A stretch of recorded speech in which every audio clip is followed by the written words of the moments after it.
गोपालगंज सदर प्रखंड में आज गुरुवार को प्रखंड प्रमुख व उप प्रमुख के अविश्वास प्रस्ताव पर सुनवाई हुई। इस दौरान प्रखंड प्रमुख सुशीला देवी व उप प्रमुख राधेश्याम सैनी के विरुद्ध अविश्वास प्रस्ताव के लिए आवेदन देने वाले कोई पंचायत समिति सदस्य उपस्थित नहीं हुए। इस कारण अविश्वास प्रस्ताव खारिज हो गया, जिसके बाद प्रखंड प्रमुख पद पर दोबारा सुशीला देवी को बनाया गया।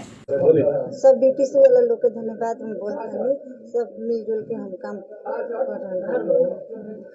हम अपने सभी समिति भाइयों को बहुत बहुत धन्यवाद देते हैं इस नए साल के अवसर पर कि इस नए साल के प्रथम वर्ष में प्रथम दूसरे सप्ताह में बहुत बारी हमको खुशी दोबारा ये दिया है।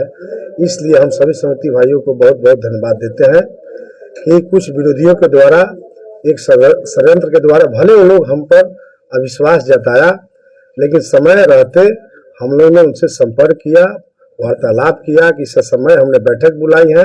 हर एक किसी को हमने कार्य योजना का लाभ दिया है। हर क्षेत्र में लाभ हुआ है, या नली का योजना हो, या पीसीसी का योजना हो, विद्यालय का योजना हो, चारदीवारी का योजना हो, पार्क का हो, ये आपका शमशान घाट का हो, आपका जिम का योजना हो। हर चीज में हमने सरकार का जो गाइडलाइन है उस गाइडलाइन के तहत ही काम किया है। इसलिए सारी समिति भाई हमारा और हमारे उप प्रमुख राधेश्याम भाई, हमारे भाभी सुशीला देवी प्रमुख को दोबारा जो समर्थन देने का काम किया, इसके लिए तहे दिल से सभी समिति भाइयों को हम धन्यवाद करते हैं। हमारे पंचायत समिति के सभी सम्मानित सदस्यों, हमारे सम्मानित प्रमुख श्रीमती सुशीला देवी जी के साथ समर्थन दिया है और उन लोगों का प्यार जो सहयोग हम लोगों के साथ बराबर बना रहता है। कुछ भ्रमित लोगों के द्वारा अविश्वास से प्रस्ताव लाई गई थी, लेकिन आज जो अविश्वास प्रस्ताव जो खारिज हुआ है उसमें हमारे जितने भी हमारे सम्मानित पंचायत समिति के सदस्य हैं उनको मैं हार्दिक अभिनंदन और स्वागत करते हैं और उनका कामना करते हैं कि उनके साथ जो भी हमारे प्रमुख जी की योजना जो सरकार जो द्वारा जो आता है उसको हम लोग पार्टिसिपेट करके सही ढंग से हम लोग वितरण करते हैं और उनको देते हैं। इसलिए उन्होंने पुनः हम लोगों को विश्वास कायम किया है और विरोधी जो हम लोगों के पीछे जो लगा हुआ था उस विरोधी का जो हुआ है, अपमानित हुआ है, विरोध का जो लोग था वो अपमानित हुआ है और हम लोगों का जीत हुआ है। हम लोग जनता के बीच में रहते हैं। विगत हम 22 साल से गोपालगंज प्रखंड के उप प्रमुख रहे हैं। जो भी हमारे सम्मानित प्रमुख रहते हैं उनके साथ में तन मन से सहयोग करते हैं और विकास योजनाओं को ग्रामीण क्षेत्रों में भी हम लोग पहुंचाने का काम करते हैं। यही हम लोग को शुभकामना आप लोगों को देते हैं, मीडिया कर्मियों को भी देते हैं कि हम लोगों के साथ जनता का विश्वास बना हुआ है और भविष्य में भी बना रहेगा।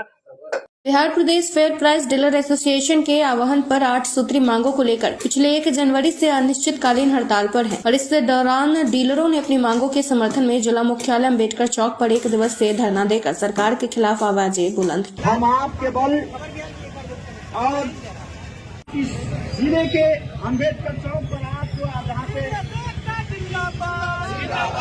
मैसेज मिला हमें और उस मैसेज के बुनियाद पर हमने कहा कि जिला के हर अम्बेडकर चौक के प्रांगण में मौजूद है, तो हमारा भी दायित्व बनता है कि हम उनके हौसले को अफजाई करने के लिए अपनी बिहार सरकार और केंद्र सरकार से 8 सूत्रीय मांग है हम लोग का।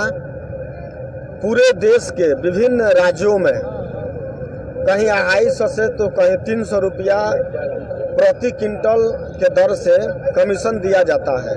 किसी किसी राज्य में मानदेय भी दिया जाता है, लेकिन दुर्भाग्य है कि बिहार राज्य में सिर्फ 90 रुपया क्विंटल कमीशन मिलता है।